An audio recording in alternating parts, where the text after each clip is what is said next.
Bonjour les amis, and welcome to the first episode of my new series, The Polyglot Diaries. I have had such an itch to bring you guys along with me into the weeds of what it really looks like to maintain several languages at a time, and not just sitting down talking about it, but actually showing the everyday stuff, like studying at cafes together, giving you guys tons of hands-on tips and ideas, me chatting with friends, sometimes failing at language learning, always trying, cooking, because I love to cook, and each episode is just going to be a little snapshot of where I'm at in my language learning journey, and I hope that I can inspire you to keep going in your own language learning journey too. So you might be wondering, what the hell is this girl making? I get a lot of recipe reels on my feed, and I got this recipe from a French girl for meatballs with mushroom sauce, kind of like a la IKEA kind of dish.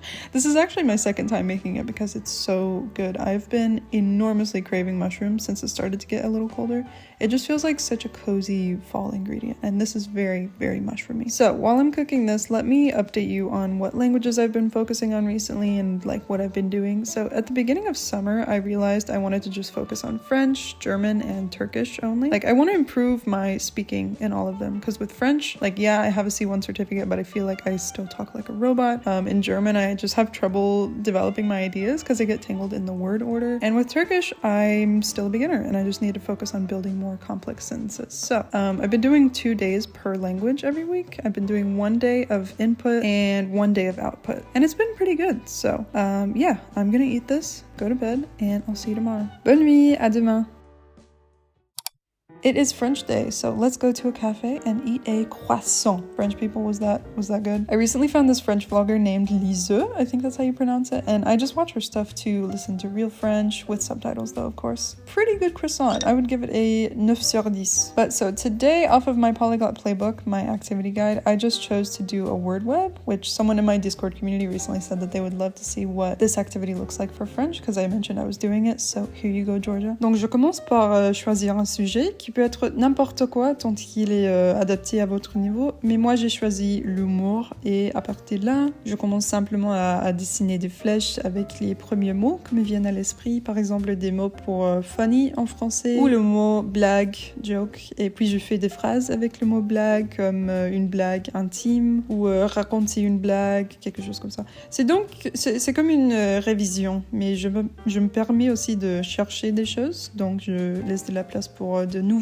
apprentissage. Et du coup, j'ai écrit des mots comme comédien, le sens de l'humour, ne pas avoir le sens de l'humour, être facilement offensé, des choses comme ça. En faisant cet exercice, vous devez relier des mots que vous connaissez déjà à des nouveaux concepts et à réviser. Donc, selon moi, c'est un excellent exercice de vocabulaire. Et je demande simplement le résultat final, et voilà. Et puis, je me suis rendu compte que j'avais payé 17 € pour ce cahier. Qui m'a laissé faire ça? Je pense que c'est parce que j'étais en vacances à Bruxelles, et je justifie toujours un achat dans une boutique de souvenirs pendant les vacances. En faisant mon sac à dos, je me suis souvenu que j'avais emporté un fruit roll-up pour me récompenser après avoir étudié, donc oui, c'était bon. Moi, j'ai l'impression que la moitié de ce que je mange dans mes vlogs, ce sont des repas vraiment équilibrés que je cuisine moi-même, et l'autre moitié, c'est de la poubelle. Ja, also heute Abend mache ich eine cremige Tortellini-Suppe, die ich auch auf Instagram gefunden habe. Ihr seht schon die Tendenz. Es ist endlich Herbst und ich liebe Suppe, also los geht's. Wenn man ins Ausland zieht, ist der Lebensmittelladen einer der ersten Kulturschocks eigentlich, die man erlebt, meiner Meinung nach. Also man weiß nicht, wie die Dinge heißen überhaupt, denn so sehr ich mich vor meinem Umzug auch mit Deutsch beschäftigt habe, habe ich mir nicht gedacht, wie man laktosefreie Sahne oder Petersilie sagt. Als ich hierher gezogen bin, habe ich so viel Zitronenpfeffer in meinen Koffer mitgebracht, weil ich ihn liebe und dachte, dass es ihn hier nicht gibt. Aber das gibt's doch. Ja, lass uns kochen.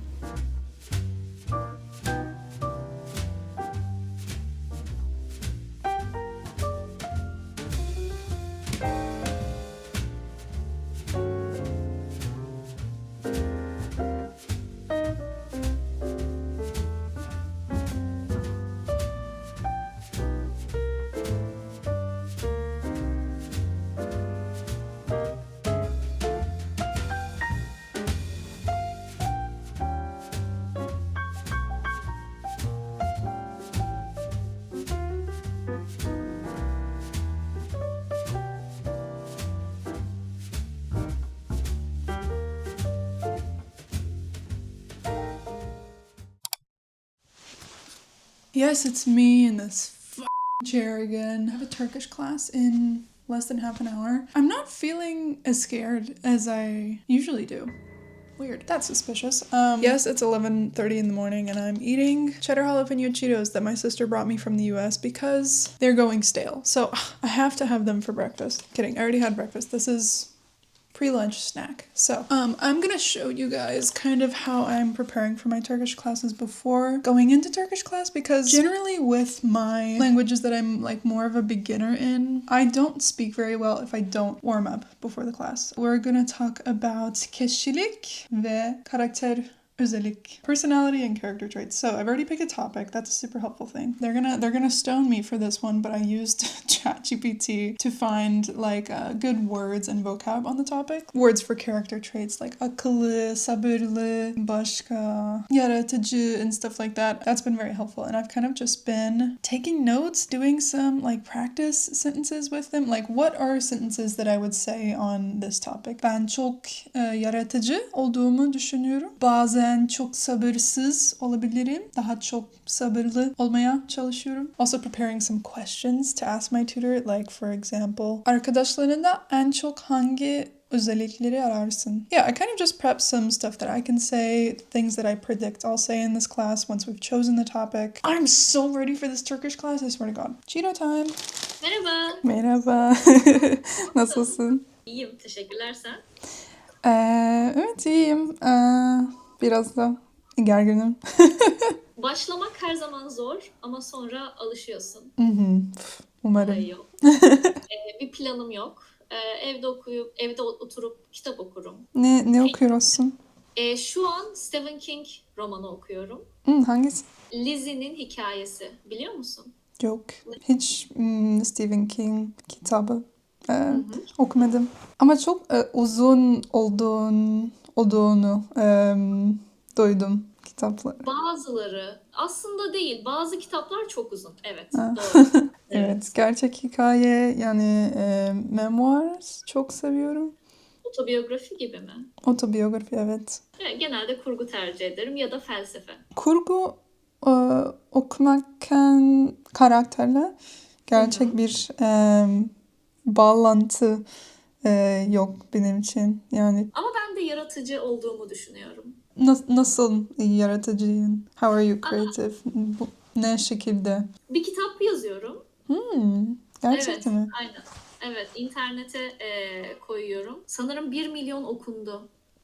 1 milyon? 1 milyon okundu. Ciddi mi? Evet. Sen yazdın mı? Ben yazdım. Yani çok meşhur.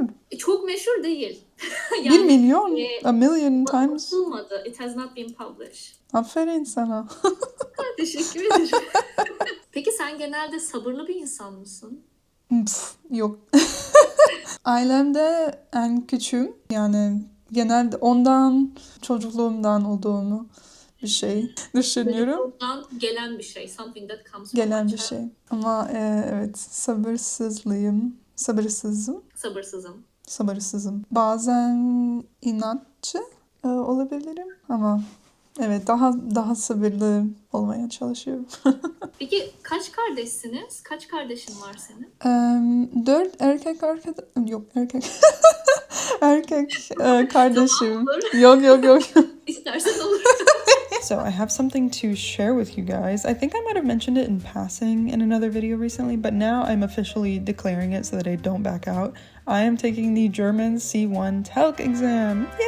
Don't ask me why, but I'm doing it in April of next year. My friend Day, they're also learning German, and we were like catching up one day, and I don't remember how it came up, but one of us had the idea, like, what if we just got on the German grind? We met up every week to practice and took the C1 exam. Crazy idea. So that's what we're doing. And our friend David just joined us in the grind too. So we just meet up once a week and speak German. It's really nice because we often know things that another person doesn't, so that when one of us is struggling, we can like fill in the blanks and learn from each other. Like, oh, I forgot how to say in a bubble, and then one of us is like, oh, that's in einer Blase. Realistically, I think I could scrape by and pass the exam if I had to take it tomorrow, but I don't want to barely pass it. I really want to use the test as a motivation to become like really bewandert and well-versed in German, in the vocabulary, like all the different topics that are on the exam, and improve my reading comprehension and my writing too. I did this exact same thing with the French C1 in 2023. I just used the exam as a motivation and it was fun, so let's do it again.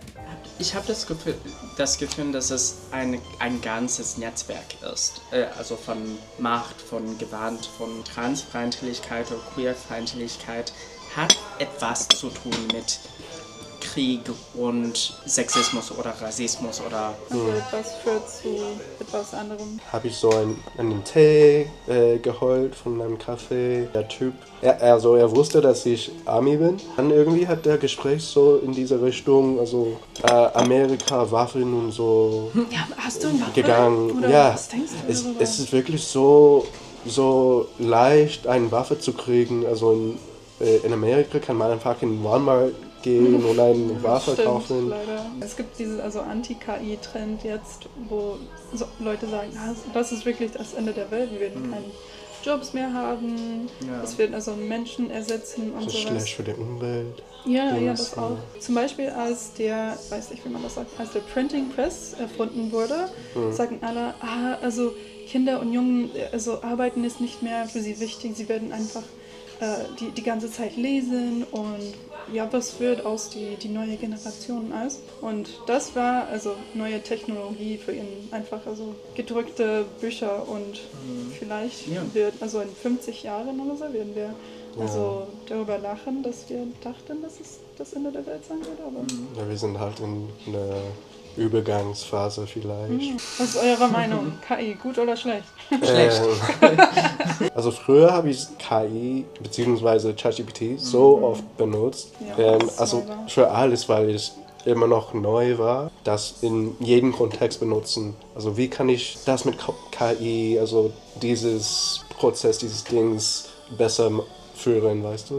Und damals, also es fühlte sich so, jedes Monat kam eine neue Upgrade und Aktualisierung oder so. I forgot to record an outro to the video, so here it is. Why do I always do this? Anyways, I really hope you liked this first episode, first installment, and I'm super excited for more episodes. So let me know what kinds of things you want to see me do in the series, and I would love to do them for you and answer all your questions. And yeah, happy fall, by the way. Love you, bye! People sleep on these. They do.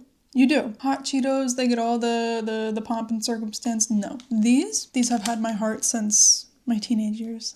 And so I still really crave them after moving abroad.